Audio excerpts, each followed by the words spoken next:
But our guest today, Mark Lilla, one of the most distinguished of American intellectuals, has a new book out. It's about the surprising allure of ignorance. He wrote about it in an op-ed in the New York Times earlier this month. The book is called Ignorance and Bliss on Wanting Not to Know. Mark Lilla is joining us from his home in Manhattan. Mark, congratulations on the new book.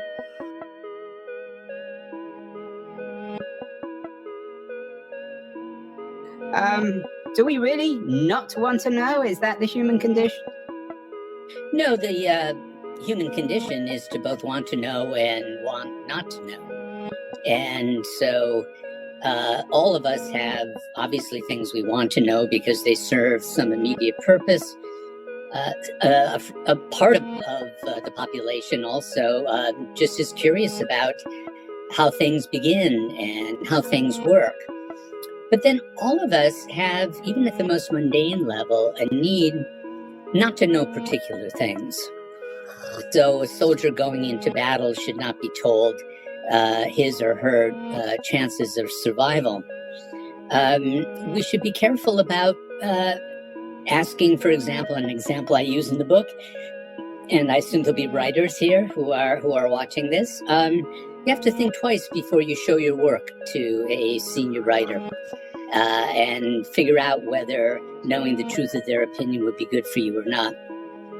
We also do very mundane things all the time just to keep a sense of ourselves. And certainly as we age, I don't think I'm just speaking for myself.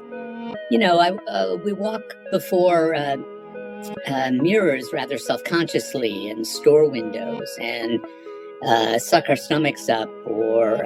yeah, you wrote about the sucking of the stomachs out in an interesting piece for Harper's a couple of months ago. Yeah. You say illusions require active work. We suck in our stomachs when we walk past a shop window or elaborately comb our hair to mask encroaching baldness. Yeah, and so there are all these little ways in which also it's rational not to know. Another example I use in the book is, what if everyone, every human had a kind of LED screen on their foreheads, and that allowed others to read your thoughts and you could read theirs? Well, everyone would be paralyzed. And certainly you would not be able to develop a sense of yourself if you were constantly worrying about what others were thinking of you. And so certainly even to become a self, an autonomous self, there are certain things that you need not to know.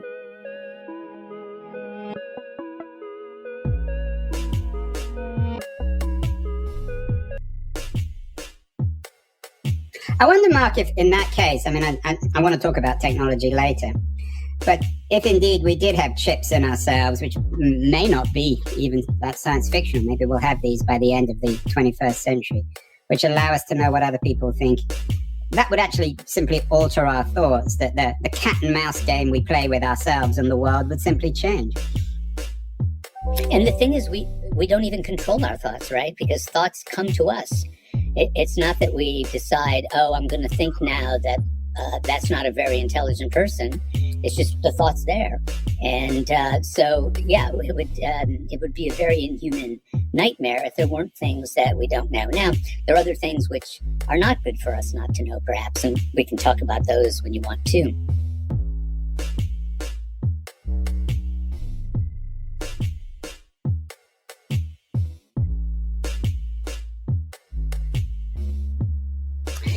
The book is a series of essays, but it's an intellectual history of truth, or the idea of truth, and not wanting to know. Of course, in many ways, these kind of books always begin in Plato's cave or in Socrates' cave. What does that famous scene from Plato's Republic tell us about wanting to know, or perhaps what not to know?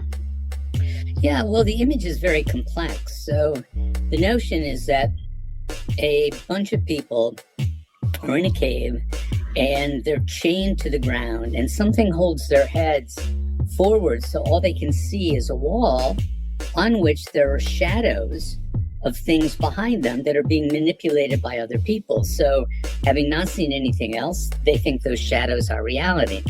One day, someone comes down and turns the head forcibly of someone down there, and that person realizes what the human condition at that point is. And then this person who comes down, this angelic almost figure, starts dragging the cave dweller up these steps closer and closer to the light. And there's reluctance, resistance. They keep falling, bruising themselves. And finally, they come up into the sun, where it's possible to see the ideas, as Plato called them, sort of the modes of ultimate reality. And you would think, well, that's the point. But sometime later, this person comes back and says, well, just as I was asked to go down and bring you up, I'm now asking you to go down and bring someone else up. And so that person descends, but his vision is off because he's been looking at the light all the time. And suddenly he's back in darkness. So he arrives in the cave, sort of night blind, and starts falling over things and knocking them over, and he's mocked. And some of them even want to kill him. And so it's very hard for him to figure out how to bring someone else up in this condition. And that's meant to be an allegory, the latter part of the life of Socrates, of having seen what is. Socrates has to learn how to live in the twilight and bring other people up into the light. So that's the classic story.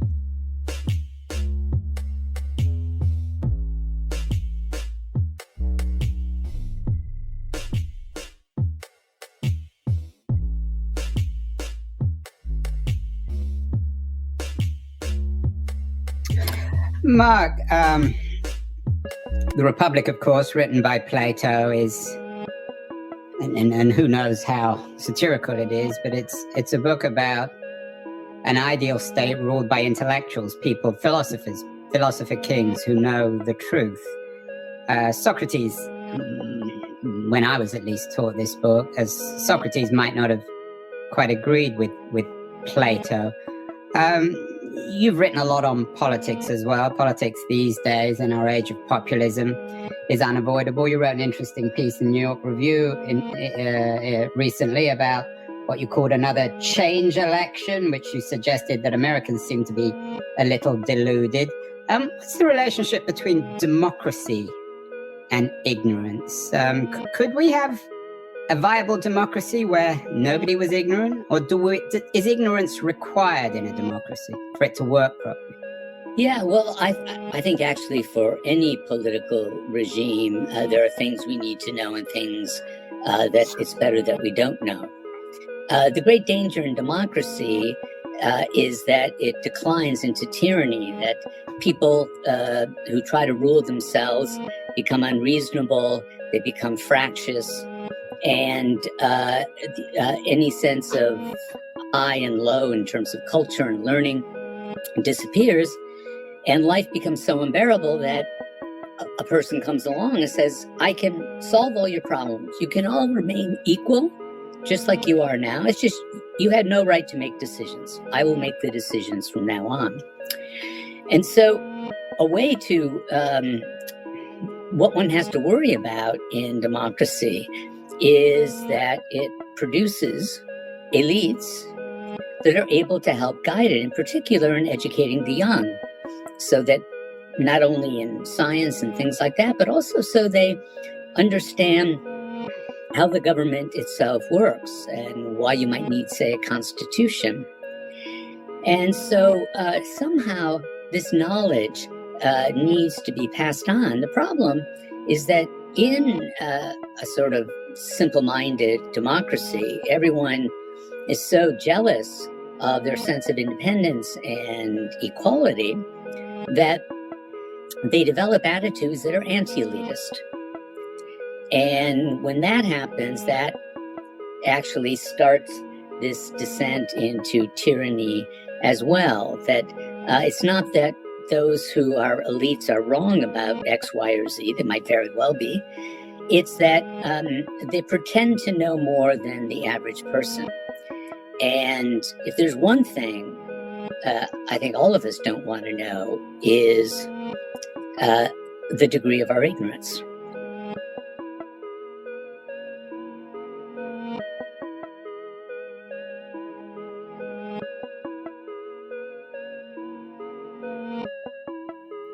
Yeah, you wrote an interesting piece in Unheard about this, about America's new caste system, the way in which the education gap has dented democracy. But I'm not sure if you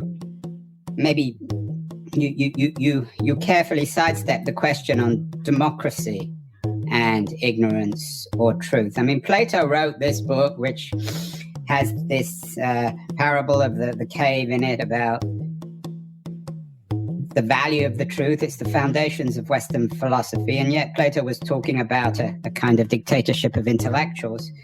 Well, I think that's the wrong reading of Plato, actually. Okay. In two respects. One is that even in the image of the cave, what you see is that someone who's lived in the light has a hard time living in the twilight with everyone else. And so it's not as if you can just enlighten people with a magic wand. And so that's a political problem for those who know for knowledge itself. But on the other hand, one has to bear in mind that about 2/3 through the Republic, after the people talking in it make all these crazy assumptions about how the philosopher kings could be trained and we wouldn't know who their parents were and all the rest, is that as soon as that's developed in conversation, it immediately falls apart. And the rest of the dialogue is about the impossibility of maintaining a philosopher rulers. And so that all the other regimes that get talked about are sort of decaying versions of that ideal. And that's how we get aristocracy, oligarchy, democracy, and eventually tyranny. So are you suggesting that Plato was intentionally satirical? In recognizing that this supposed utopia or promised land where you had philosophy kings wasn't really possible? He was waking people up to its unreality. Yeah, I would say not sarcastic, but ironic. And ironic not in the sense of a kind of snarky knowingness, but that it turns out to be the case for human beings that if you tried to govern human beings who are a mix of intelligence and passion and desires, according to some simple rational standard, which you would think would be the ideal, turns out not to be at all, because eventually it will decay into tyranny.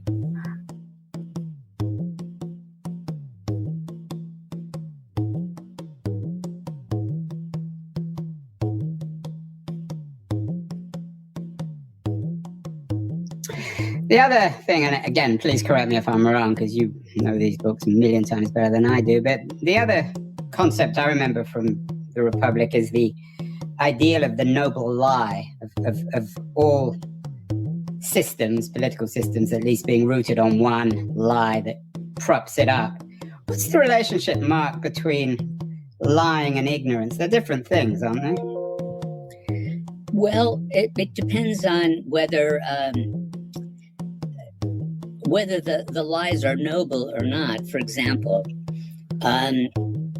we tell our children fictions about sex, or we don't mention it up until an age at which we think they're able to handle it and process it. And we don't perform a truth dump on them the moment they can understand human speech. And so we tell untruths in order to get them in a position where then they're able to receive truth. And so we have to do these things all the time. You know, the way monarchies work was to, put any ordinary person in ermine and robes with a piece of silver on his head and declare that not only he, but also his male descendants were all the best possible rulers. And it's not, we know from experience that's not the case, but it keeps the kind of sanctity of the laws and of the monarch protected. So we have to do this all the time in life. But the thing that we have to be aware of is lying to ourselves. And we lie to ourselves to the extent that we're aware of it. Primarily, I think, because there's something, we feel there's something shameful about our not knowing particular things, so we become defensive. You know, I've started to think about ideas not as little things that we hold in our heads, but they're also sort of prostheses that stick out. And so when one of our opinions that we hold to be true is questioned or refuted, it feels like we've lost a limb.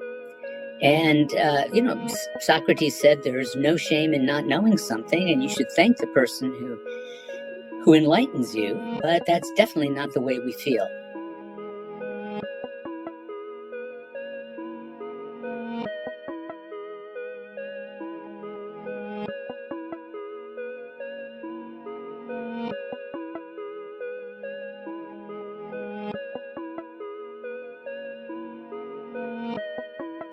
Socrates also said that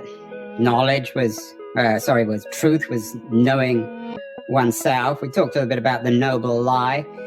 Is there a noble lie in your view when it comes to the self? Do we have, and I use this term carefully, I don't quite know what it means, but do we have the right to lie to ourselves about certain things? Yeah, I'm not sure whether it's a right so much as whether or a it's responsibility, perhaps, a self-responsibility. Exactly. For preservation. Yeah, exactly. And so if we had a full knowledge of ourselves, let's say knowing the things we know, plus all these things that escape our attention because we're very good at keeping our eyes from looking at that part of the room where those things are. If we were to see everything all at once, let's say, or if everything we've done in the past were present to mind at every second, there are reasons to think that we would just lose hope in ourselves. And so in order to keep on plugging ahead with some not too elevated sense that we can accomplish what we do, we again would be paralyzed. And so there's this, little dance, you might say, that goes on. I use a metaphor in the book of badminton, where one side is hitting it, that's the side that wants to know, the other side that knows it shouldn't know knocks it back. And so we're all stuck in this in between.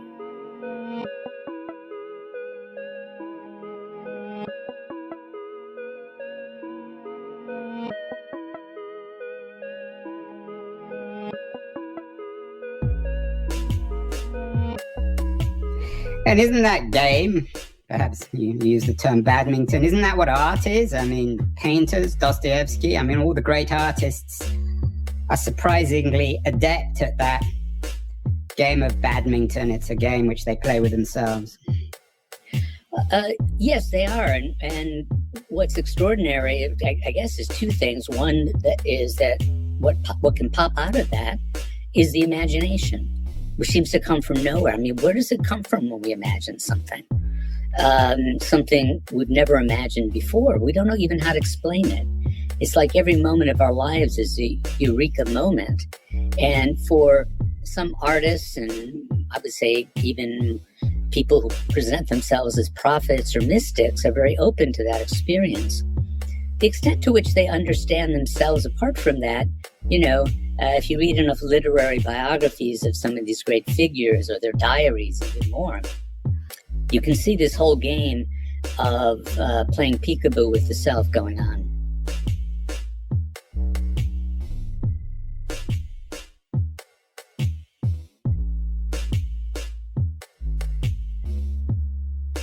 So does that create, in a sense, a category? Maybe it's not a philosophical category. Maybe it's an anti-philosophical category above truth? Yeah, well, that's a very good question. I like that. Yes, well, it turns out that there are I think what you're pointing to is that you're hoping to have a faculty that sits above your desire to know and your desire not to know, sort of sorting out at every moment which one should be operative. And so one way of answering your question might be to say that there are two sorts of truths that you and I are talking about. One is a truth which is just about what is the case, right? The other is a truth about what is the case for us as human beings who are trying to know. And it turns out that we can't seek knowledge, and this was Socrates' fundamental insight. You can't seek knowledge and continue to do it without getting off track or becoming vain or whatever distracts us from following the truth. That we have to know ourselves, and that means knowing our limits, knowing what we can and can't do. And part of the play of Plato's dialogues is that when Socrates talks to people, it's they who are revealing themselves to him, not the other way around.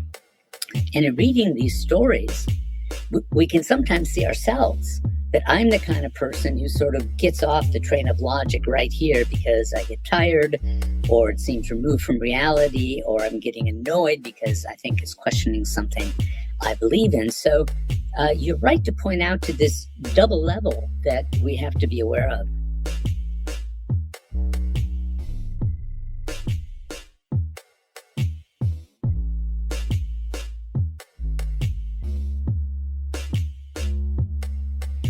Mark, you mentioned earlier about what parents should and shouldn't teach their kids about sex.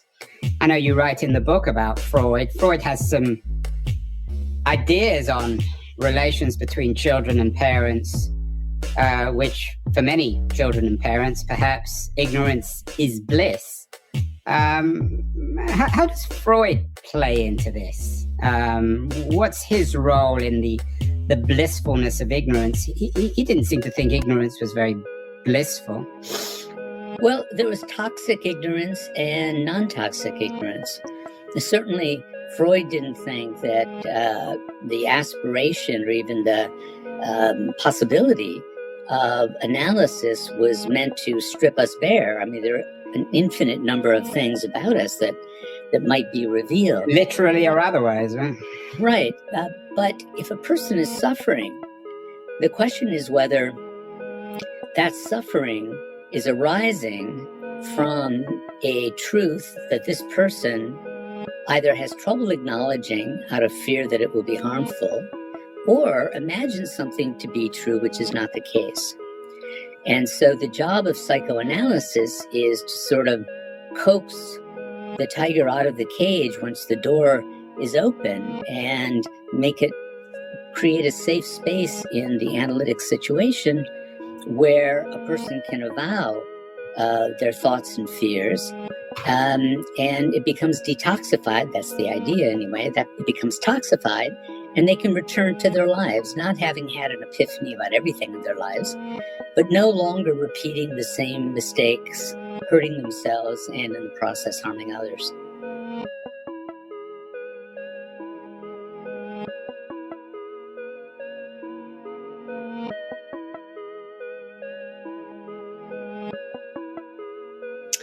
If Freud's right, or again, it's a rather vulgar treatment of Freud, you'll correct me, of course, if I'm wrong, but if all young boys want to sleep with their mothers, it's a very disturbing idea.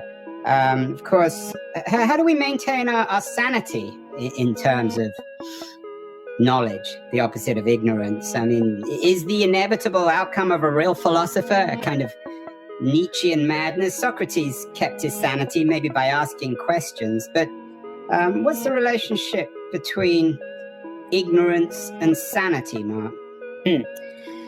Well, you began with the example of wanting to sleep with your mother, and an example that I think touches on both the things you said is the example of Oedipus, who, for those of you who are listening who don't quite remember the story, Oedipus is born to a king and his wife, and the king heard a prophecy that his son was going to kill him, and so he had him put out in the fields to die. He was picked up, another king adopts him, and one day Oedipus meets his father, who he doesn't know is his father, and in fact does kill him.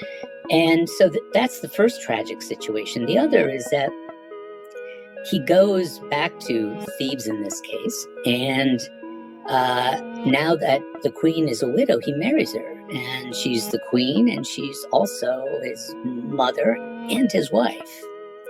And this is why Freud focused on this story when talking about infant sexuality. And poor Oedipus, it's a real tragedy, not a Hollywood tragedy where there's a sappy, happy ending at the end. But Oedipus goes mad. When he finally realizes what his situation is, his wife and mother hangs herself. He plucks out his eyes and spends the rest of his life wandering around with one of his daughters until he dies. And that is our tragic situation, certainly in the view of these ancient mythologies, that it's not possible to reconcile all these things, or even sometimes to fully know ourselves and our situation. One reads the play hoping neither Oedipus nor his mother-wife discover what is really the case, but they do.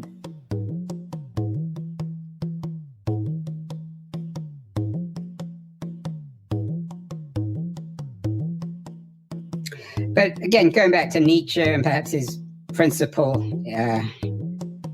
interpreter, Foucault, the French historian, is madness a form of sanity here? If you really are seeking the truth, there's an element of insanity here. So maybe we're turning all these traditional notions on their head. Well, I don't think so, and I certainly have never even fully understood the claim that madness is a form of rationality. There is a suggestion of that in that school of historiography, isn't there? No, absolutely. And Nietzsche and Foucault both, absolutely. But I've never understood it because it seems to me that you lose the value of both of those terms by making that statement. But in any case, I guess what certainly the Platonic dialogues try to teach, and later thinkers as well, later philosophers in their own way, Spinoza is one example, that something short of madness is having a tragic view of life, in the sense that we can't have everything and be everything at the same time, that we can't fully control our destinies. No one is perfect, all those sorts of things. And to somehow be able to carry on with hope and hopefully good cheer. And so it's melodramatic to say that reasoning until the end is going to put you in a state where you're better off in a straitjacket.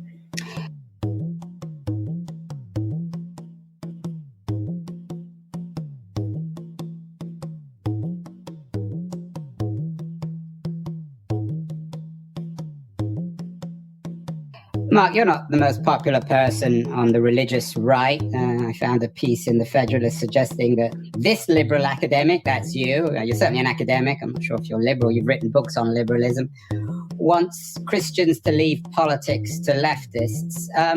But I thought your book was actually rather kind to religion. Your treatment of Augustine and the relationship between Augustine and God was perhaps the best argument about, or not necessarily the best argument, but the most complex and interesting argument about the value of self-knowledge. Explain how Augustine fits into your argument. Right. Let me just back up for a second, though, and make clear that I never suggested what that headline. No, I'm sure not. Yeah. I wrote a piece actually about, and it may turn out to be relevant to our conversation. I wrote an article about the new post-liberal Catholic right. A number of thinkers who've converted to Catholicism recently and consider themselves more Catholic than the Pope, literally.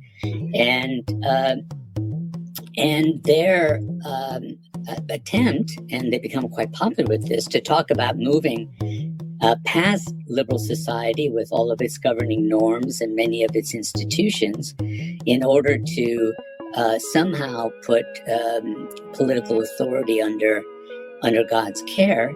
And what struck me in all of that is that it seems to me that the Christian message has the most effect when it moves from the bottom up and doesn't trickle down. That is, that you go around, you preach the gospel, you convince people of its truth, people lead better lives, and they pass that on. But these are people who are very power hungry and want an immediate change in society. So yeah, and I think that piece, I saw you actually at the Liberalism for the 21st Century last year, actually earlier this year in DC. I'm guessing that piece sort of came as a response. But anyway, back to Augustine, who's probably more interesting.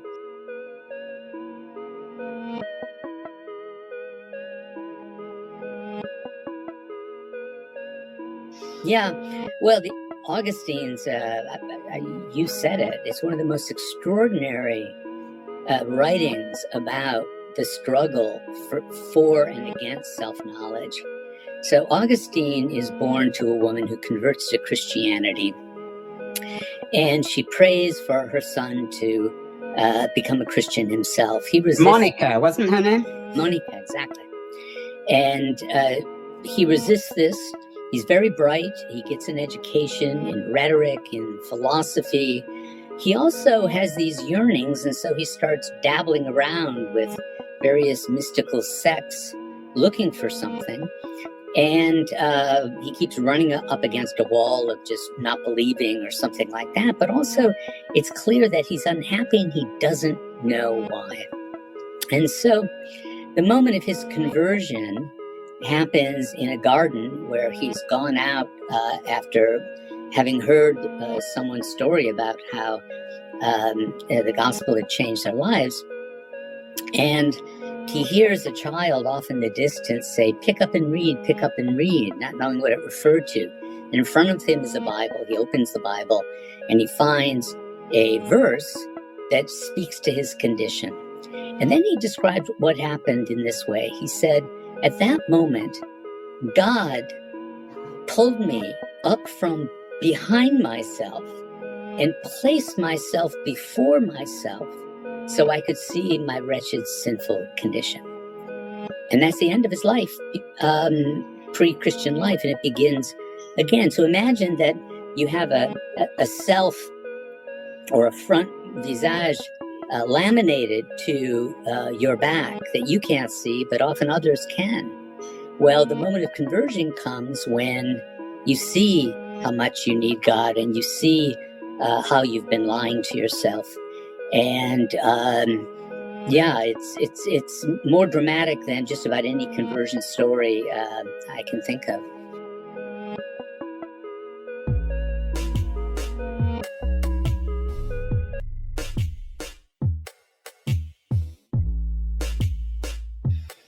And it seems to be quite a good argument for God. I mean, maybe not for the epistemological truth of God, but for our invention of him to force us to be truthful, or at least to acknowledge that there is someone or something out there that knows everything.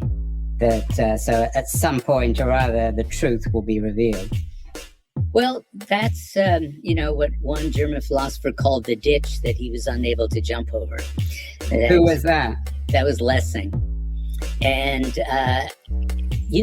when you reach that point, the question is, do you continue to think skeptically about the rest of your life now that something has been revealed to you about yourself? Because bear in mind, Augustine's story is not that God reveals the nature of God to Augustine. God reveals Augustine's nature to himself. Mm. And so that's tough knowledge. And so an instinct might be to want help with that and to panic. And one way of reading Augustine is that's exactly what he did. Rather than picking up, trying to metabolize that knowledge and move forward, cognizant of it. I don't see why that necessarily has to make one a believer, But as a story, it certainly brings people right to the doorstep of where they can perform all sorts of leaps. And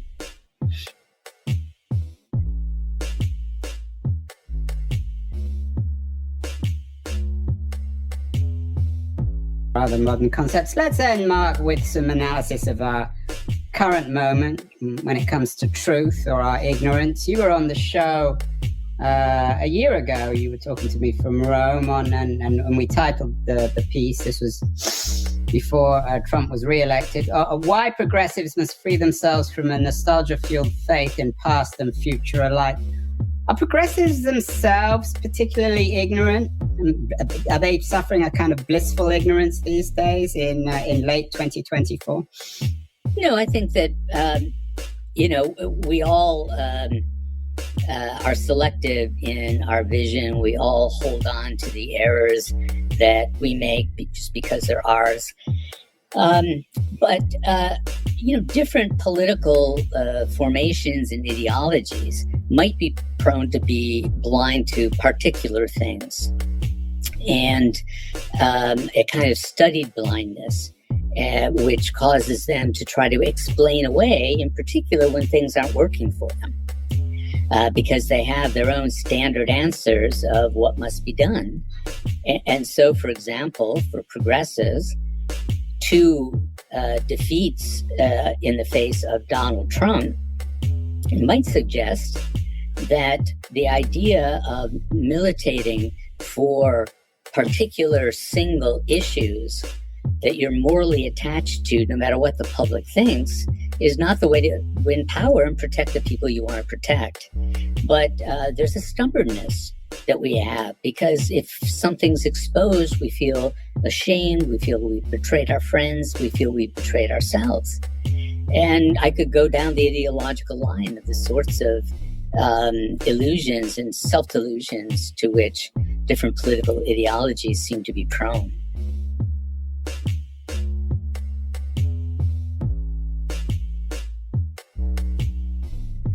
You recently wrote a couple of introductions to important books, The Treason of the Intellectuals, which is an early 20th century critique of intellectual life, and then Reflections of a Non-Political Man by Thomas Mann, another First World War book. Might the escape from all this, Mark, be a detachment from politics? How does politics play into all this? Yeah, well, again, to go back to Plato, if you don't mind, he thought that Socrates thought that was the greatest danger, that understanding how unreceptive, recalcitrant reality is to our purposes, that we simply throw in the towel and give up. But on the other hand, someone's got to take care of the public sphere. Also, if you just want to be able to live your private free life, you might not be able to, except in certain kind of political formations that allow you to do that. And so we all have a kind of responsibility. I would call it, I often don't like the phrase, intellectual responsibility to our own intellectual life, which is to pay attention to politics, no matter how otherwise withdrawn we might feel. And I'm feeling, certainly the temptation to withdrawal right now. I certainly did in 2016. I don't mean to be melodramatic about it, but, for my liberal side and those to the left of me, things don't look good down the road. And so, but I am, and I know other people are thinking about how to move forward, but the resistance to giving up. Freud called this repetition, right? We commit the same mistake over and over again, thinking that the result will be different. He said that is the definition of neurosis. And there's a lot of political neurosis going around right now, and on my side anyway, and that has to change.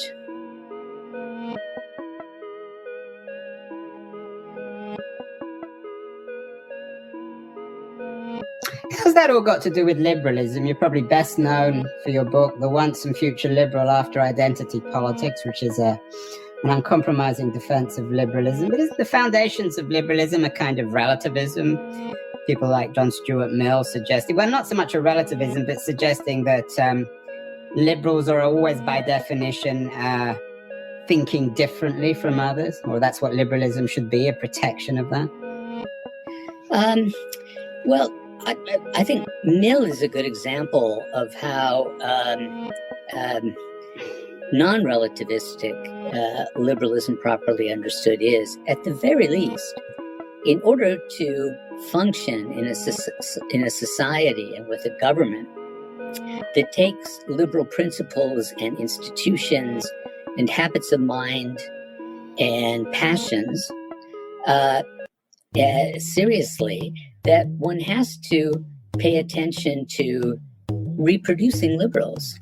And it turns out that the education of liberals who understand the limitations of it and all the rest doesn't just happen through liberal means, and it doesn't happen with kind of value-free relativistic principles of your own. You have to make clear to the young what a stake they will have in the future, and their parents will, and their brothers and sisters, by maintaining a certain kind of political order. And on the other hand, the kind of nobility that is possible without being pushed into it by the tip of a spear, to live a kind of open, free, yet responsible life, open to the truth, is kind of the liberal vision. But it requires education in hiding certain things. For example, it's not helpful at the beginning of the education of the young to reveal all the faults of the society that they live in, because they should be revealed later on. But first they need to feel attached to it. And they need to feel attached to it because if they aren't, they won't feel compelled by the failures of the society they live in to act. They will, in fact, just roll up into themselves like a bug. And so first you have to teach students all the reasons to appreciate democracy, the country you live in, and its history. And so that you can reach them later on. And that's something that it has been lost among liberals. And in part, that was a reason why I wrote the book I did in 2018, that we just have to have a sense that we first need liberals to understand that unless they capture government and exercise power, they can't help the people that they're all excited about. And to do that, you need to start very young by inculcating young people in the values, the institutions, and the history of that society.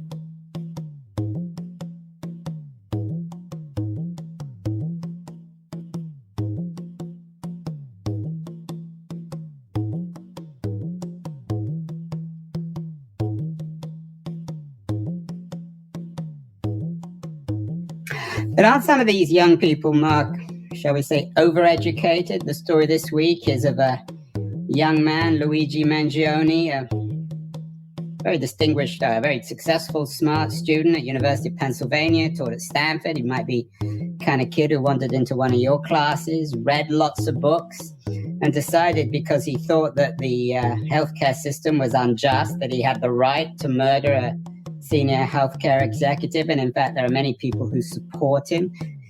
Is that case, I'm sure you're familiar with it, is an example of where perhaps liberal education has failed people, that there's this collapse of truth and morality, and when someone does something wrong, they believe they have the right to go around murdering people? I'm not suggesting, of course, that scholars like yourself justify murdering unjust people. Well, I think that impulse to think you know everything and kill people on the basis of it is bred in the bone ever since we've been walking on two legs. And so I don't see that as anything new. So then the question becomes, does a certain kind of education provoke that kind of response? Or more weakly, does the education not help in limiting or corralling those passions? And I think that can be true of just about any educational system. There's not anything particular about his education. I mean, there are other examples of people who were very bright and therefore thought they had the right. Ted Kaczynski, the sort of math genius the Unabomber who was selling bombs. Mangione wrote a sympathetic essay. And of course, also in a slightly different way, Sam Bankman-Fried, whose effective altruism movement was rooted in sort of the right to use other people's money for stuff that he thought was morally right. That's right. And then, of course, we have history full of, and our contemporary life full of people all over the world who are not educated and get an idea into their heads or a passion like xenophobia that leads to a genocide, things like that. They don't need, they don't need to be reading Plato and Nietzsche and all the other authors that we spoke about today in order to commit a heinous act.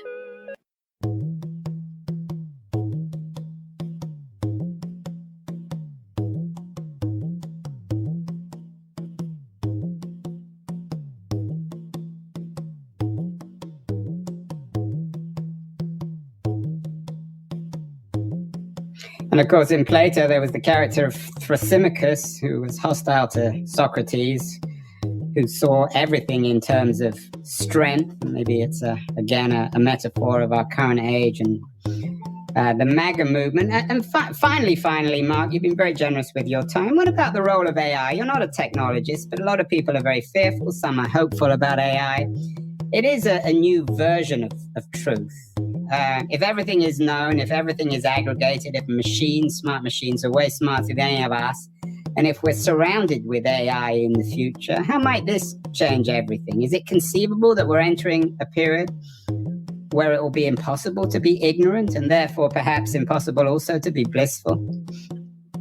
No, because there's nothing in... Essentially, AI is a machine to produce best guesses. And the more data you have, the better it's thought the guesses can be. But if, for example, a certain passion overtakes people and they start seeing the world in some cockeyed sort of way, that's not going to be read out of the algorithm. That's going to be put in. I mean, you can already see that when you look at little AI results when they come up on Google and you put in some question about something you know something about. But there's no guarantee that somehow repetition and recursiveness is somehow going to point to a truth, rather perhaps to a widely held and unquestioned untruth. So, I'd see us being flooded with more information and a kind of false sense of what the tyranny of the majority view is. But I think we've dug ourselves a cave beneath the cave. No, back in the cave, Mark Lilla, I'm never going to walk past the mirror and think about sucking in my stomach without you. Perhaps you've reminded me not to do that. You're a truth teller, even if you're writing about the blissfulness of ignorance. Congratulations on the new book. And it's always a real honor to have you on the show. Thank you so much. Thanks for inviting me again. I really enjoyed it. Can I step on the scene? I'm ready to attack.